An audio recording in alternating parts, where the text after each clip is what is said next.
எல்லாருக்கும் வணக்கம். இந்த பதிவில் எதை பற்றி பார்க்க போகிறோம்னா, மிகப்பெரிய சினிமா உச்ச நடிகராக இருந்து சினிமா துறையே வேண்டான்னு சொல்லிட்டு, அதாவதுங்க நிறைய ப்ரொடியூசர்களாக பணம் போட பயப்படுறாங்க, ப்ரொடியூசரே கிடைக்கல, மார்க்கெட்டை இழந்து ஒரு நடிகர் அரசியலுக்கு வராங்க அப்படின்னா அவரை நீங்கள் எந்த மாதிரியான வேணா விமர்சனங்கள் வைக்கலாம். ஆனால் விஜய் அவர்களுடைய கால் சீட்டுக்காக இப்போவும் ரெடியாக இருக்கக்கூடிய ப்ரொடியூசர்கள் நிறைய பேர் இருக்காங்க. அப்படி அவ்வளோ ப்ரொடியூசர்கள் தயாரிப்பாளர்கள் இருந்தாலும் கூட விஜய் அவர்கள் அதெல்லாம் ஒதுக்கி வச்சுட்டு இனிமேல் வேணாம், நான் மக்கள் பணிக்காக நான் வரேன் அப்படின்னு சொல்லிட்டு அரசியல் கட்சி ஆரம்பிக்கிறதுக்கு மிகப்பெரிய ஒரு கட்ஸ் வேணுங்க, தில்லு வேணுங்க. நான் விஜய் ரசிகன் இல்லைங்கிறத நான் அடிக்கடி உங்கள்கிட்ட சொல்லிட்டு தான் இருக்கேன். நான் அஜித் ரசிகர் தான்.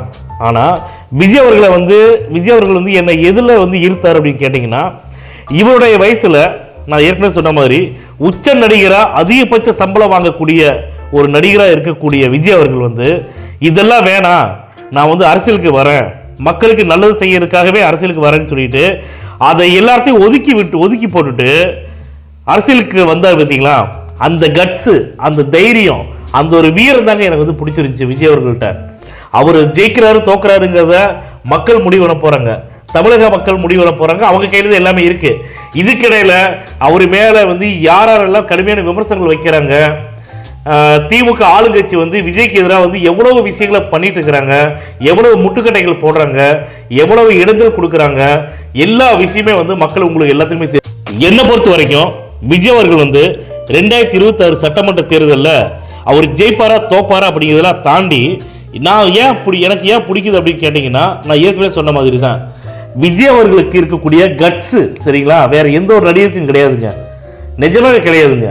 அந்த ஒரே ஒரு காரணத்துக்காகவும் சரி, விஜய் அவர்கள் தமிழ்நாட்டோட முதலமைச்சராக வந்தா பணத்தை கொள்ளையடிக்கிறதோ, ஊழல் பண்றதோ, லஞ்சம் வாங்குறதோ, இந்த மாதிரியான எதெல்லாம் மக்களை சீர்குலைக்குதோ, எந்தெந்த விஷயங்கள மக்களுக்கு மக்களை அழிக்கக்கூடிய ஒரு விஷயத்தை ஆளுங்கட்சி பண்றாங்களோ, இதை எல்லாத்தையுமே விஜய் கண்டிப்பா பண்ண மாட்டாரு.